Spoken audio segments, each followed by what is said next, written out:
Bom dia a todos. Nossa reflexão hoje vai ser no livro de Atos, no capítulo 26, e nós estamos lendo nesse texto quando Paulo é enviado para a Itália, e ele vai a julgamento, ele vai para ser julgado em Roma, e de lá ele vai falecer, mas há um tempo ainda em que as coisas estão se movendo, há um tempo ainda de resistência, há um tempo ainda de manifestação do próprio Deus nessa viagem de Paulo, e nós vamos ver o tempo todo a presença de Deus naquele lugar, não só perceptível a Paulo, mas perceptível na situação. E a situação não era confortável, era tão desconfortável que se tornou um naufrágio. E eu quero ler um pouco antes dos perigos dessa viagem, em que os ventos eram contrários, ali no capítulo 27, no verso 4. Partindo dali, navegamos ao abrigo da ilha de Chipre, porque os ventos eram contrários. E tendo atravessado o mar ao longo da Cilícia e Panfilha, chegamos a Mirra, na Lícia. Nesse porto, o centurião encontrou um navio de Alexandria que estava de partida para a Itália e nos fez embarcar nele, navegando vagarosamente muitos dias. Foi com dificuldade que chegamos às imediações de Cínio. Não nos sendo permitido prosseguir por causa do vento contrário, navegamos ao abrigo de Creta, na altura de Salmona. Costeando a ilha com dificuldades, chegamos a um lugar chamado Bons Portos, perto do qual estava na cidade de Lazéia. Depois de muito tempo, tendo se tornado a navegação perigosa, já passando o tempo do dia do jejum, Paulo aconselhou, dizendo: Senhores, vejo que a viagem vai ser trabalhosa, com dano, com muito prejuízo, não só da carga e do navio, mas também da nossa vida. Porém, o centurião dava mais crédito ao piloto e ao mestre do navio do que a Paulo o que ele dizia. Depois nós vamos ler aqui no verso 19. E no terceiro dia, nós mesmos, com as próprias mãos, lançamos ao mar a armação do navio. E não aparecendo, havia já alguns dias, nem sol, nem estrelas caindo sobre nós. Grande tempestade dissipou-se, afinal, toda a esperança de salvamento. Havendo todos estado muito tempo sem comer, Paulo pôs-se de pé no meio deles. E aí Paulo vai começar a fazer um discurso acalmando essas pessoas. Então, o que eu quero mostrar é a circunstância, é onde Paulo estava imerso. Paulo estava imerso em situação em que as pessoas não colaboravam, via o perigo e continuavam navegando para dentro do perigo. Você veja que o vento era contrário, viram que foi aconselhado que eles não embarcassem, e ainda assim diz que a pessoa que estava navegando, o centurião responsável em levar esses presos, e Paulo era um dos presos, que ia ser julgado injustamente, ele continuou a viagem, ele prosseguiu a viagem. Não deu diferente. Paulo se levanta, aconselha, ninguém escuta o conselho de Paulo. 3 dias depois, acontece exatamente isso. Era necessário já fazer tudo o que Paulo tinha dito que seria possível prevenir e não acontecer. Então, veja, a teimosia humana daquele que não escuta Deus, daquele que não preserva com zelo e cuidado a missão que tem, que o centurião que tinha que cumprir, e ele se propôs a cumprir a missão. O que ele não percebeu é que Deus é dono do vento, Deus é dono da situação. E nada vai fugir ao controle de Deus.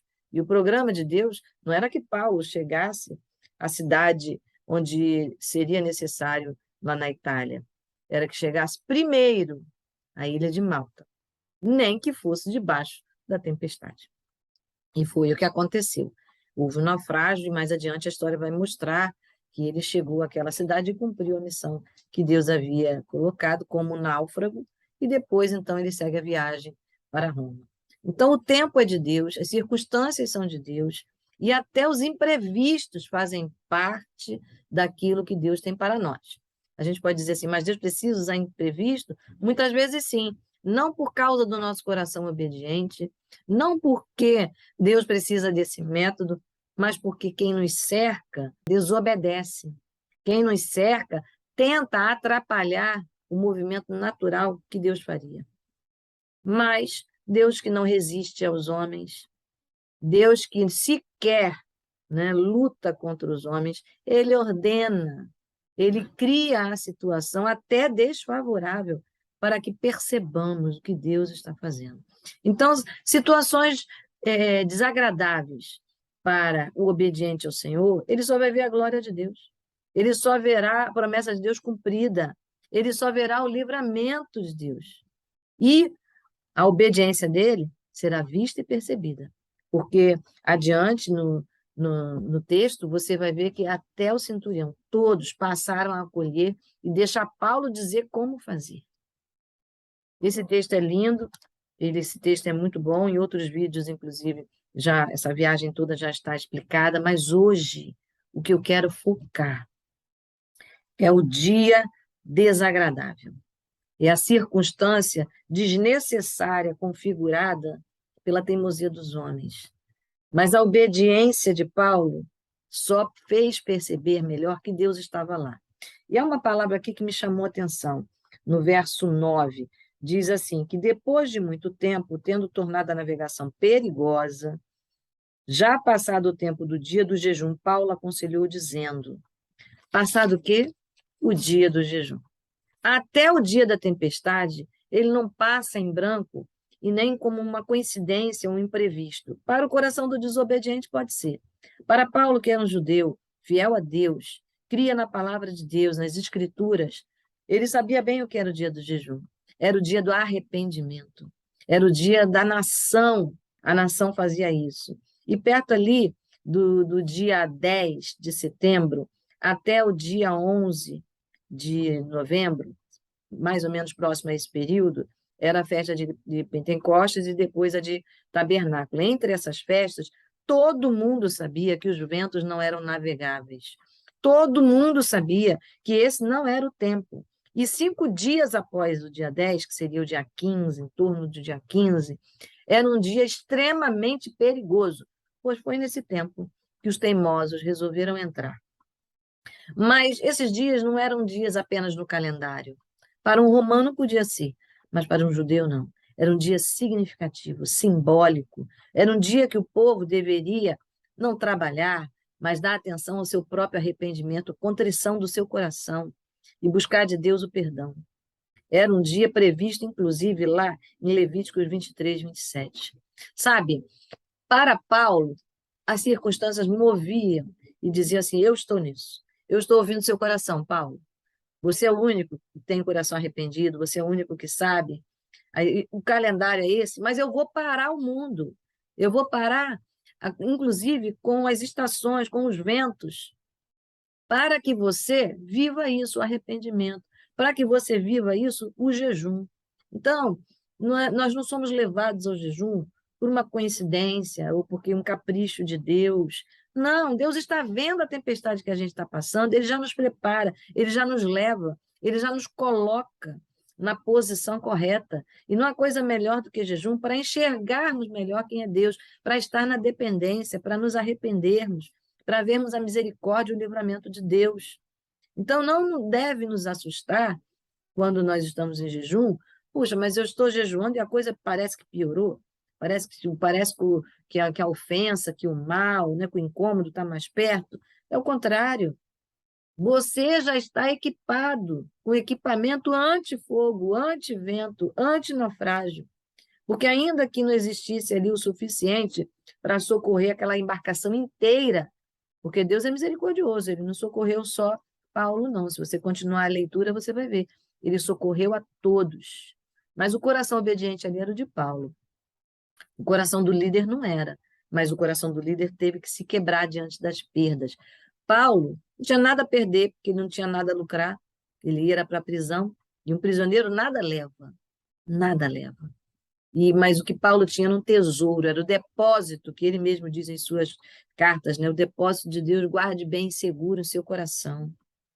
Esse depósito, a salvação, a segurança de que Deus está conosco, a segurança que o Espírito Santo nos guarda e nos instrui, esse estava presente. Deus deu sonho a Paulo, Deus falou em particular com ele, deu visão.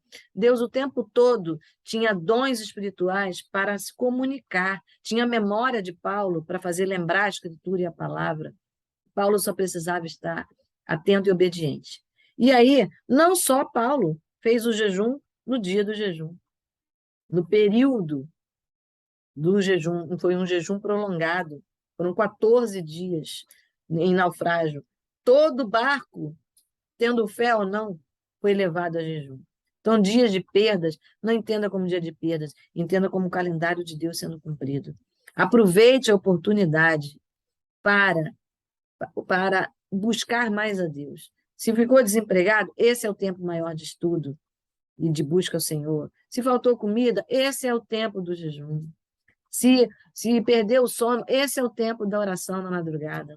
Meu irmão, minha irmã, leia. O tempo é de Deus. As estações são de Deus, diz o livro de Daniel. O Senhor é o Deus das estações e do tempo.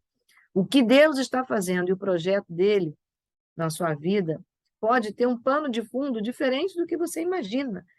Mas Deus está cumprindo e continuará cumprindo tudo. E eu quero, nessa manhã, louvar o Senhor, porque Deus prometeu Jesus e ele veio. Porque Deus disse que Jesus é o Salvador, que ele morreria por nossos pecados, e ele morreu e ressuscitou. E ele não morreu e ressuscitou e salvou apenas aquele povo daquele tempo, mas ele salvou e ressuscitou a todos que creem nele. Nós temos uma vida nova, uma ressurreição nessa terra, um momento novo, uma mente nova, um comportamento novo, e nós levamos esse comportamento transformado até o céu. A validade disso é que, ainda que o nosso corpo se deteriore, a nossa vida está guardada, e é lá, na presença de Deus, com esse coração rendido, que nós vamos encontrar a Jesus. Nós vamos viver a vida eterna. Então, quero te convidar nessa manhã a se alegrar, a receber de Deus a alegria para esse dia, a bondade nesse dia. E ainda que haja um terremoto aí na sua vida, de palavras, de atitudes, de circunstâncias, o Senhor já preparou o livramento e você já está equipado para esse tempo, porque você tem a salvação literal e espiritual. E vamos orar. Deus, nós queremos nos alegrar, porque não há dificuldade, não há ventos que possam impedir a tua presença, a tua percepção, a tua manifestação, o teu controle sobre toda e qualquer situação na nossa vida.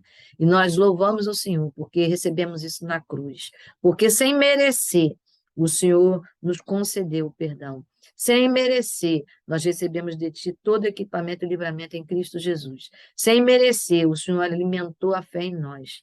Sem merecer, o Senhor nos deu a Tua graça. Por isso, nós nos curvamos diante de Ti hoje, pedindo, Senhor, um dia abençoado, confiados em Ti, Senhor, e com perdão dos nossos pecados, nós terminamos essa oração. Em nome de Jesus, amém. Amém? Um dia agradável para você. Deus abençoe.